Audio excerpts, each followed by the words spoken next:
Now, if you had told me there was going to be a No Kings protest in Auckland, you just know I would have shown up. Which is why it's lucky that there wasn't a No Kings protest in Auckland because, well, I did not show up, did I? Because instead it was in Whangarei. The left are carrying on every single day like Trump is a king, or wants to be a king, is platforming himself as a king, that he's got absolutely no restrictions on his power, all of this sort of nonsense. And the reality is he's not doing anything that he wasn't elected to do. He's not doing anything which isn't within his powers, and it's, in many respects, far less authoritarian than what they themselves do and support. You see, is Trump weaponizing the justice system against Hillary Clinton? Is Trump weaponizing the justice system against Joe Biden? Against his key political rivals?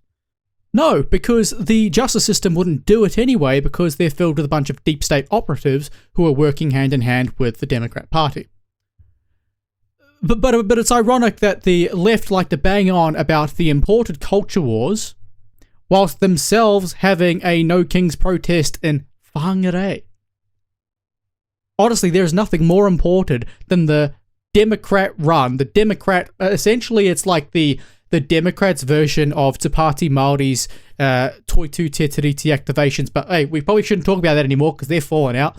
But it's basically that. They're like saying, okay, how do we gather a bunch of left-leaning people or people that don't like Trump and get them in the public square and encourage them to vote for us? Let's get them all to show up and protest Trump trying to be a king. Something that's not even happening. And Trump's loving it. Trump's like, yeah, let me make a bunch of AI videos of me in a fighter jet wearing a crown dropping shit on Harry Sisson. Nothing better. I love it.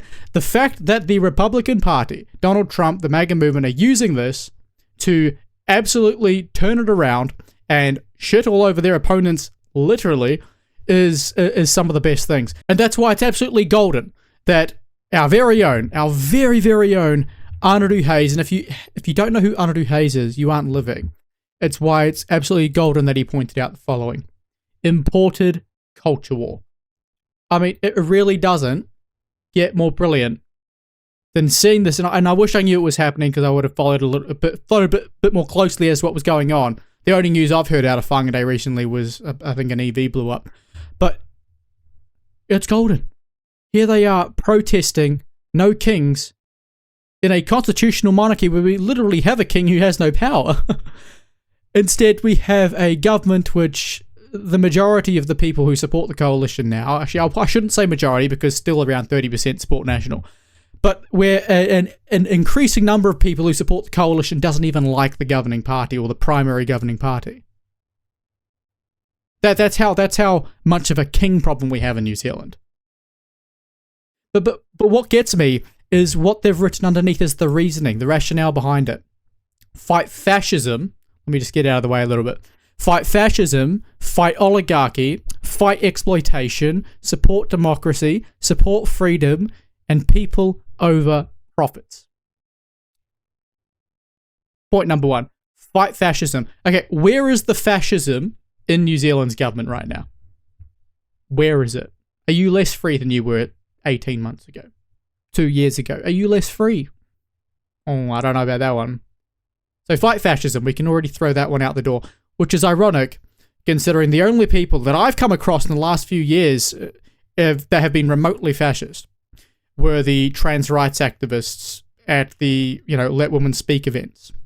That's the closest thing I've come to fascism in the last few years. So if we exclude, Labour's policy under Ardern, but we'll leave that for another day.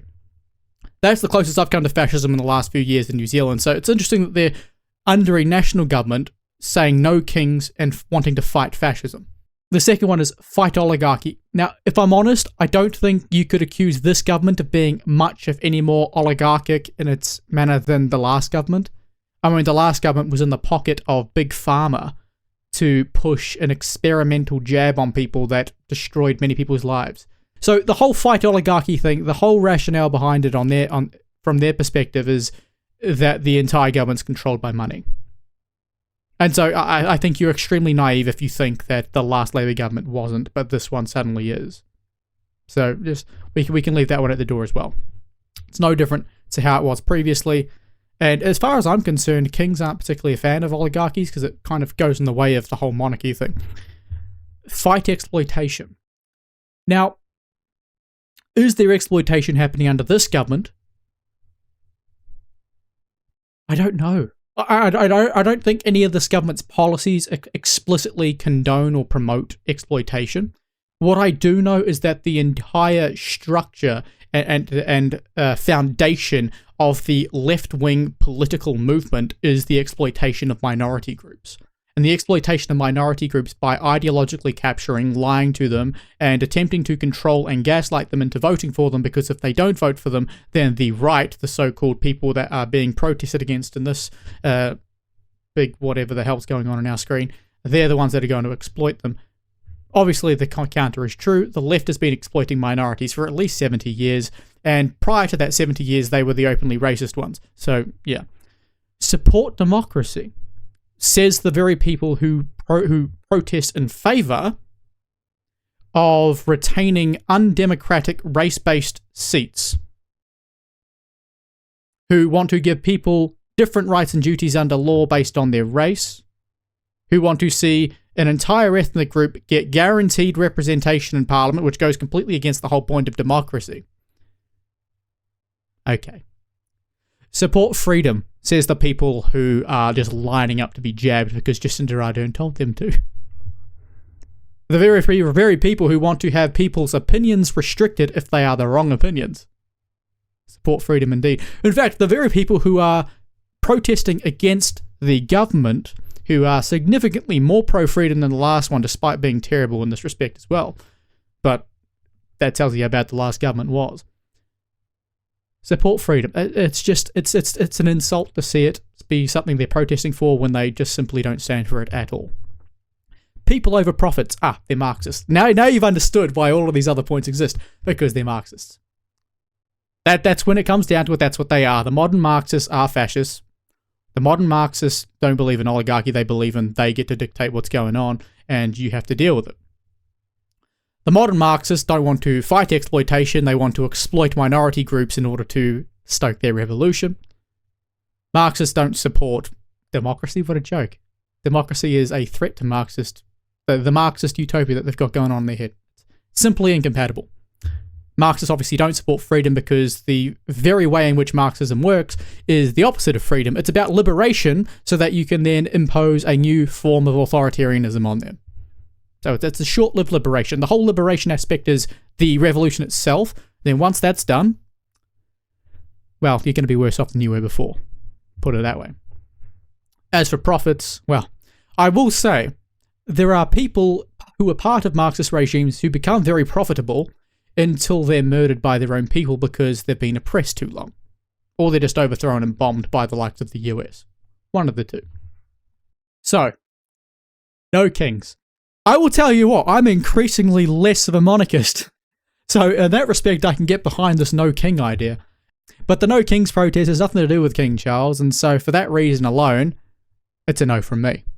And so I wholeheartedly hope that the rest of you are as fed up with this leftist importing of culture wars as I am, because if they weren't so good at it, if they weren't so good at being hypocrites, then that would make doing this so much more difficult. So maybe this is actually a video about being grateful. Grateful that the left lacks self-awareness. Grateful that the left is so ideologically captured they're incapable of contributing much value at all in this political space. Sometimes you just have to be grateful. Grateful that the only king we have has no power.